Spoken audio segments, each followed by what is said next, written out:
So today we're talking about Bologna, and we're talking about Bologna's impacts in the US and in your countries that you're doing research on.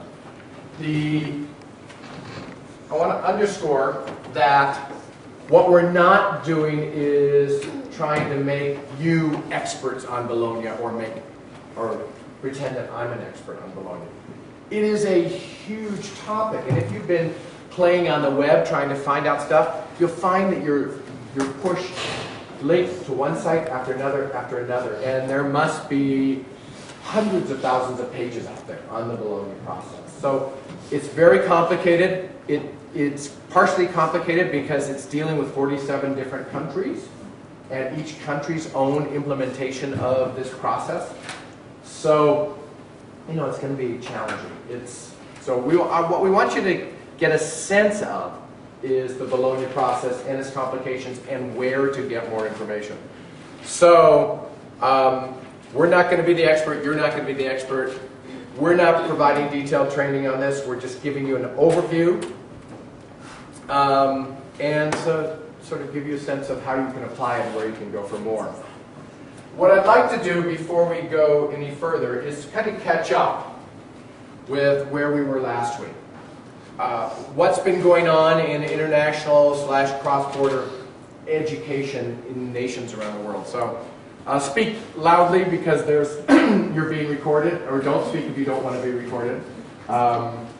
Since this isn't showing anybody but me, I'm assuming you're okay with having the recorder on. Is that right? Sure. Yeah, that's fine. So what kind of things are nations addressing in terms of education, international education policy? What came up last time? Yeah? I was thinking like credit transfer? Credit transfer. Yeah. How do you transfer from one country to another, your credit? Yeah. And why is that an issue? Well, I would think it's going to reduce some incentive if you're going to go abroad and have to pay for it and then not get credit for it. Be able to incorporate it into your degree somehow. Yeah, and more students are going abroad, and it's becoming more and more a part of educational institutions. Other issues that you remember from last week? Yeah. Degree frameworks? Degree frameworks? Degree frameworks? Yeah, and can you say a little bit more about that? I guess maybe that ties in more to this week, but just kind of bring together, maybe commonalizing degree frameworks to increase mobility. Sure.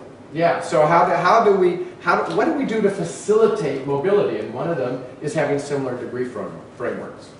What other? Yeah. They have the degree supplement thing, so like the little note or diploma.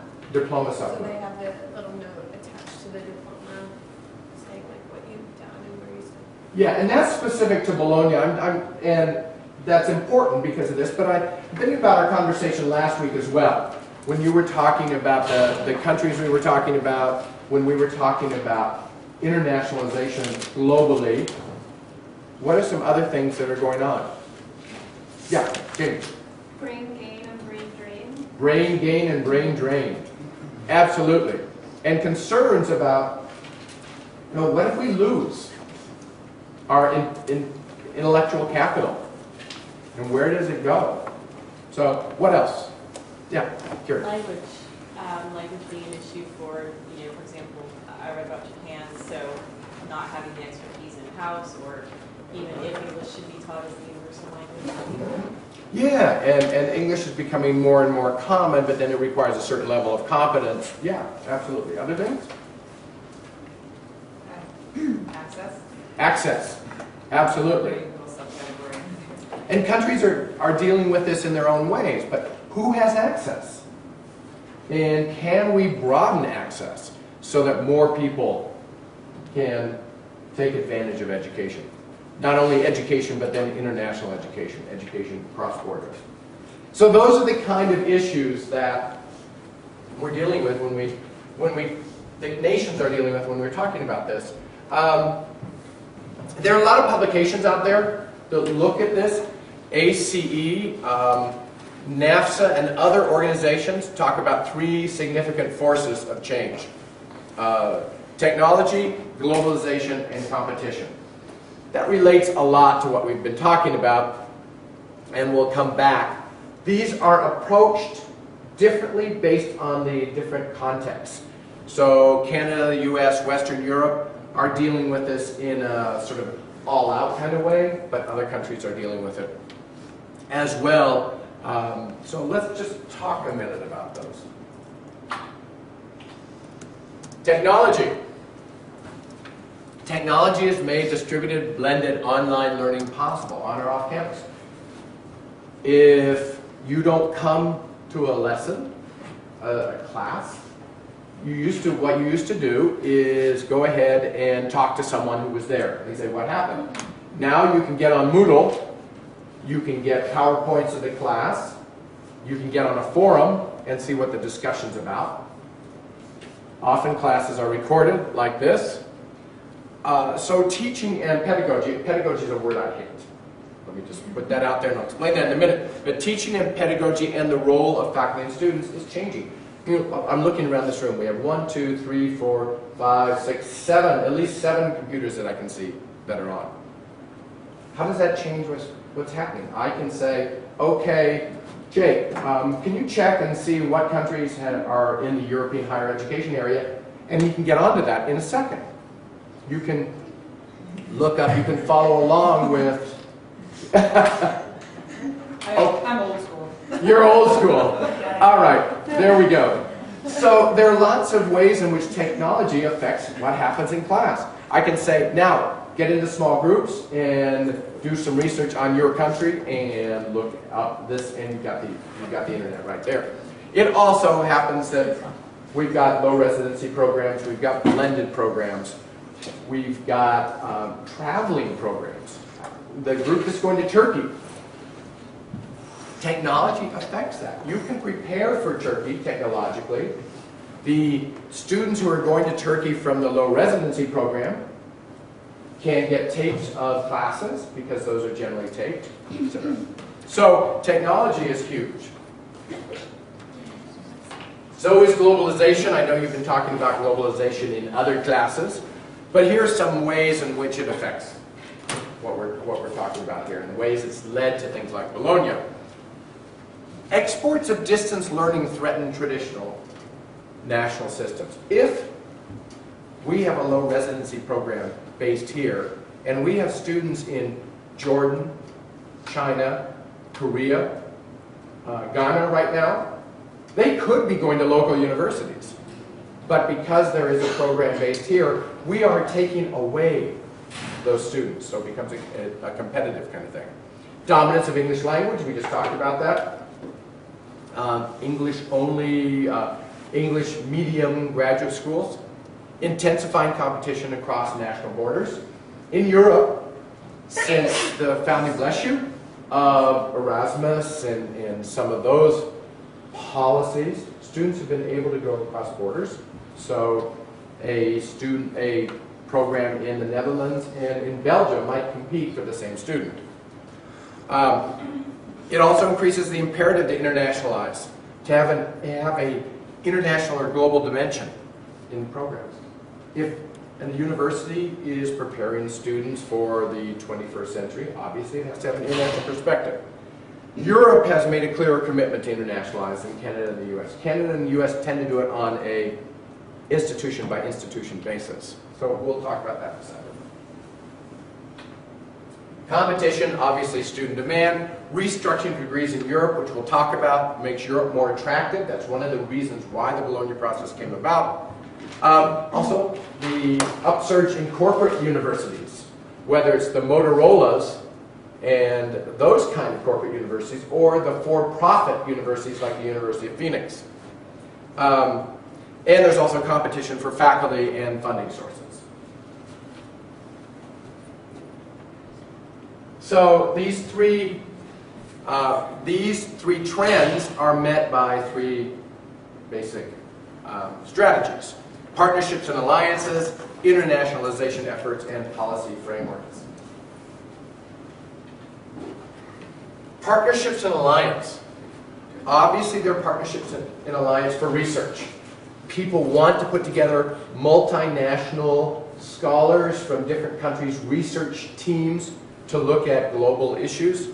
for its instruction and its delivery. We have consortia and study abroad. The same kind of thing exists across regions, for example. There are, I don't remember how many, but let's say 7 organizations in Latin America that bring together rectors and scholars and students from across Latin American and what they call Luso-American, Ibero-American, so Spain and Portugal as well. But these raise a lot of questions. If we have an alliance between a for-profit and a not-for-profit institution, they may have different priorities. So how do we work that out? Intellectual properties. If we have a partnership, who owns the results of the research project? Management and governance. How do we make decisions? There's a presentation made by a capstoner, I think this summer, who was talking about consortia between colleges and that the decision maker rotates between colleges. Well, if every 2 years you have a different college in charge and they have different cultures and different management structures, then they're going to make different kinds of decisions. And public policy. How do we handle these? It becomes much more complicated. Things like quality assurance, access, aid, revenue, use of facilities becomes more complicated when you're dealing with a multiple group of institutions. Internationalization. In the US and Canada, as I just mentioned, internationalization is typically an institutional priority. So when we talk about internationalization, we're talking about it institution by institution. S.I.T. has a different commitment to that than just going Keene State, Marlborough, the 5 colleges in Amherst. All believe that internationalization is important, but they play it out differently. They have different institutional priorities. In Europe, it's a different story.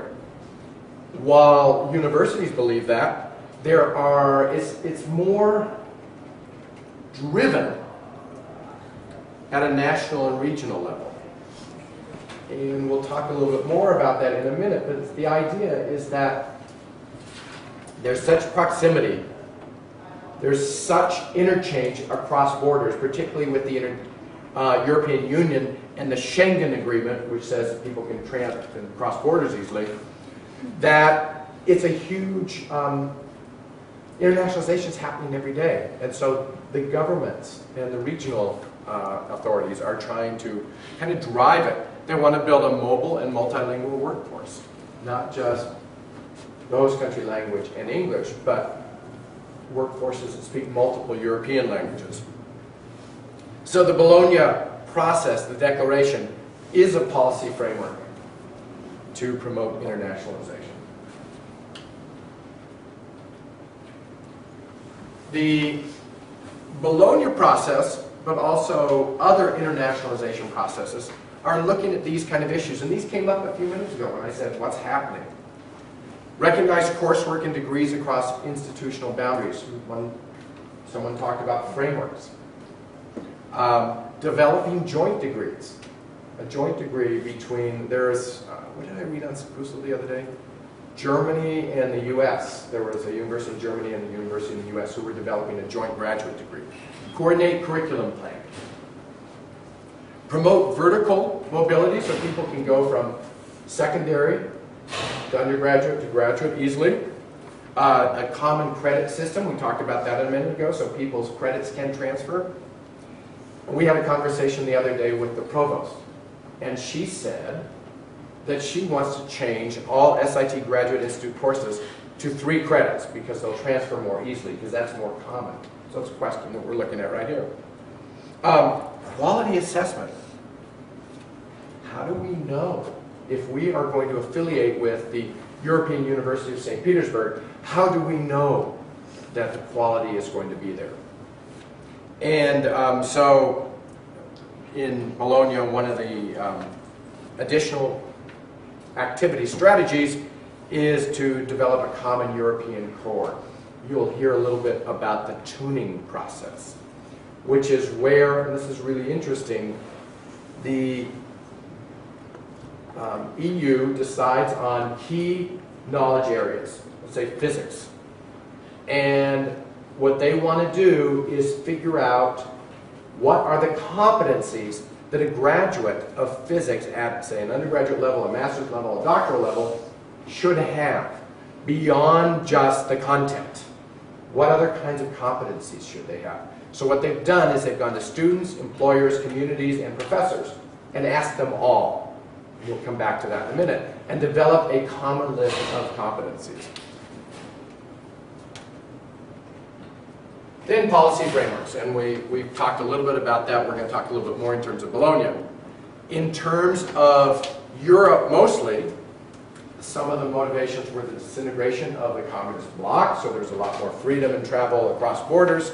Global economic competition, this applies everywhere. Governments, and this happens right now, able to spend less money on public education, and some concern about developing countries. This happens in two different ways, but what we're really referring to there is France being concerned about Maghreb countries, former colonial countries, for example, or about the French Francophone countries in West Africa. Others have to do with, in the European Union, the more developed countries being concerned about the lesser developed countries mostly in Eastern and Southern Europe, and what does that mean? All of that leads us, I think, to Bologna. So, why do we even talk about Bologna? It's just one continent's way of thinking about things. A couple reasons. One is there are 47 countries in the European higher education area. Countries that we do a lot of educational exchange with. Heidi, are you stretching or do you have a question? No, I have a question. Because the reference material said 46, so is it one been added? Yeah, Kazakhstan. Okay. Which is really interesting because you'll see that not all the countries in the European higher education area are in what is traditionally defined as Europe. So we have places like Kazakhstan. That was the one that was most recently added. We have Armenia, Azerbaijan. I was in Georgia. I was in Georgia a few years ago, and I was talking to someone about a program we were trying to develop there. And the woman said to me, "We are at heart Central Asian, but we want to be European."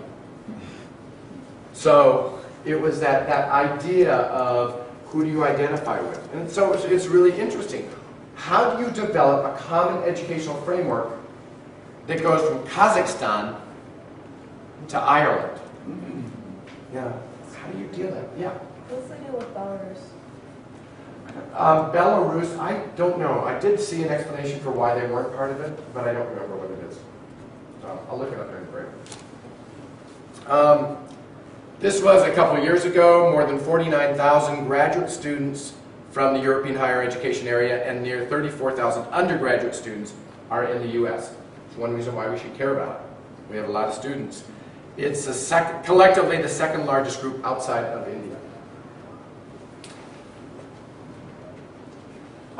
To you all, an IE grad student, you need to know that this is a major ongoing development globally.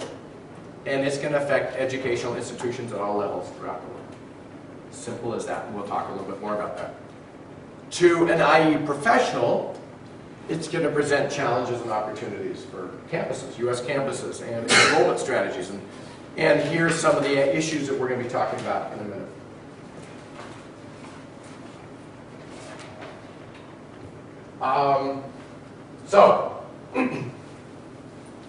The Bologna process is part of a larger European agenda. It didn't just happen. It happened because of some of the things we were talking about on the earlier slide. It happened because there was desire for a larger portion of the international student market. It happened because of the fall of communism. It happened because there wasn't transparency in the educational system. So a student from Kazakhstan going to school in Paris there were different systems, and so the school in Paris didn't know how to evaluate Kazakhstan's educational system. So there have been a lot of changes in the past 15 years. What was the European Economic Community became the European Community, and that was to emphasize that there was a social agenda beyond just an economic agenda. There was common currency was developed. It's not in all of the European higher education countries or even in the European Union. There are countries that still use their traditional currencies. The Schengen Agreement, I mentioned before, open borders. Talk about fortress Europe. You heard that expression? So you get in to the Schengen area. You really have to prove yourself that you can get in. You have to get the visa, you have to get the requirement. Once you're in, you can travel all around. And there is a big motivation for social programs. The idea that, going back to the access issue, there are lots of people who are not getting university education because of socioeconomic status, ethnicity, because of competition within a particular region or institution. So a lot of students aren't getting access. So social, wherever that is, social programs is motivating the European community to take a more focused look. And we'll get to that in a minute. Underpinning philosophy of Bologna. Harmonization, not homogenization. So the idea is that the ideal is that the educational systems are harmonized, so someone can move from one to the other. But not that they're homogenized, not that they're identical. And there are some differences we'll talk about in a minute. And respect for and celebration of the diversity of Europe, which gets to that harmonization. In 1998, before this, 4 countries got together at the Sorbonne in Paris and said, we need to do something about education.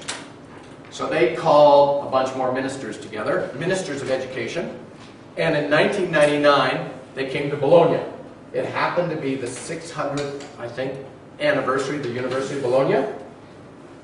So they said, let's do it here. So 29 European ministers in charge of higher education signed a Bologna Declaration establishing the European area of higher education by 2010. So at that point they said in the next 10, 11 years we will have this area. And promoting the European system of higher ed worldwide. So 29 ministers. But those ministers represented countries with diversity within them. So, for example, the Minister of Education in the UK is dealing with, because of the devolution of the UK, an educational system in Wales, in Scotland, in Northern Ireland, and in England, all of which are slightly different. So they came together and they said, we need to develop a system whereby we have easily readable and comparable degrees. So a bachelor's degree in Bulgaria is equivalent to a bachelor's degree in Portugal. There's a system with 2 main cycles, and by cycles they meant undergraduate and graduate at that level, and they were thinking mostly undergraduate and master's. They since added a 3rd cycle. A system of credits that was understandable and comparable, that overcame obstacles and promoted mobility, so people could move around Europe, that developed cooperation and quality assurance. As I said before in another slide, this was huge. And that promoted European dimensions, whatever that meant. So if you go to ehea.info, you can get more information about this. By the way, this is already on the Moodle site. I've just got it blacked out right now. I'll open it up afterwards. So let me stop there and see if there are any questions. feel like I've been doing a mind dump. Throwing out a bunch of information. Okay.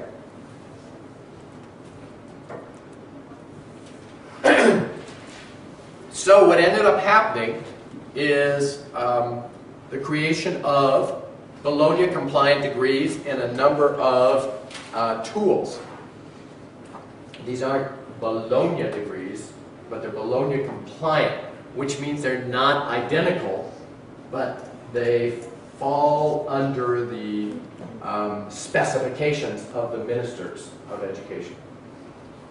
It's important to note that this is not compulsory by European Union or any other law. The ministers of education voluntarily signed on to reform their educational systems. But obviously there's a lot of pressure. If everybody else is doing it, then I better do it too. But it's not strictly compulsory. So they developed some tools to interpret and convert work in one country to work in another. They ended up developing a 3-cycle system: bachelor's, master's, and doctorate. And they had specifications for how long each of those degrees were. So for example, they said a bachelor's could be 3 or 4 years, but had to equal a certain number of credits, and we'll get to that. A master's could be 1 or 2 years and had to equal a certain amount of credits. So you could get a master's in 3 plus 1, 3 plus 2, 4 plus 1, 4 plus 2 years. That actually makes it a little confusing because there's still some negotiations that has to go on. They developed the European credit transfer system. So these are what credits mean. We'll get into that. Diploma supplement that was brought out already, and a quality assurance mechanism. It's important to say they developed them, but they didn't magically happen. We're going to get to that in just a minute. 3-cycle system. First degree and second degree, commonly called the bachelor's and master's. No one said you have to call them this, but most countries have opted for that bachelor and master's. Now they're actually talking about integrating the 3rd cycle, and they're in the process. The degrees are designed so you can move from one to another. So they're based on credit accumulation. We'll talk about that in just a second, what those credits are. The length of the degrees is not individually mandated. However, the first degree, the bachelor's, must be at least 3 years. And the first 2 tiers generally add up to 5 years. But you can have 3 plus 1, 4 plus 1, etc. Russia, Spain, and Turkey have 4-year degrees. Yeah? When I lived there, they had 5. For your bachelor's, it was a 5-year program usually. Did you get a bachelor's at the end of it, or a master's? It was considered they would consider it kind of like a master's, but no one else really recognized it, from what I understood, as being a master's. They would recognize it as being a bachelor's, but they recognize it as being a master's. Yeah, this is part of the transition process.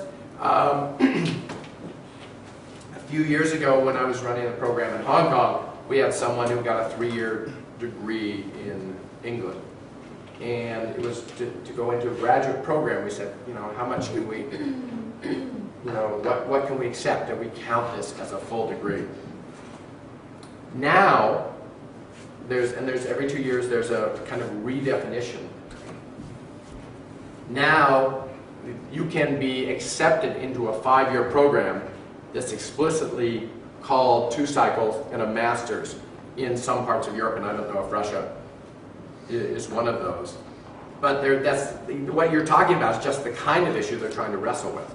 This is going on right now, so it's like we haven't found the answers yet. They're not resolved.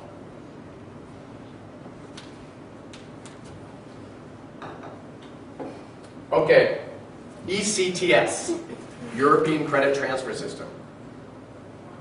This was originally created for the Erasmus program in 1989. Are you familiar with the Erasmus Mundus program? Where it was set up for students to be able to move across borders to take courses before Bologna. The baseline is 60 credits per year as a full load, or 180 credits as a bachelor's degree. The definition is workload, not seat times, as is used in the US. In the US, we use what's called the Carnegie unit. You're taking, this is a 3-credit course, which means that it should be 45 hours times 3, 135 hours of total work, but seat time 45 hours of seat time. So there's a complicated kind of analysis that's done. What most people care about in the US is seat time, unfortunately, I think. And includes an optional grading scheme with it. Second degree is supposed to be 120 credits. So to get a master's in a 5-year program, you should have 300 cumulative credits. And this has implications for study abroad in both directions. What do we transfer? We'll talk about that. Yeah? Sorry, can you elaborate on what the seat times are in the US? Okay. The standard in most schools is that a semester includes, for a 3-credit course, 45 hours of seat time. So you're in this course, 12 sessions times 3 3/4 hours, 3.5 with the break. Hours, that should add up to 45 hours more or less. So how many hours you're in class? Yes. Now, the assumption is that also includes some work that you do outside. And the basic assumption is that's about 30 hours outside for each credit, or 90 hours total for this course.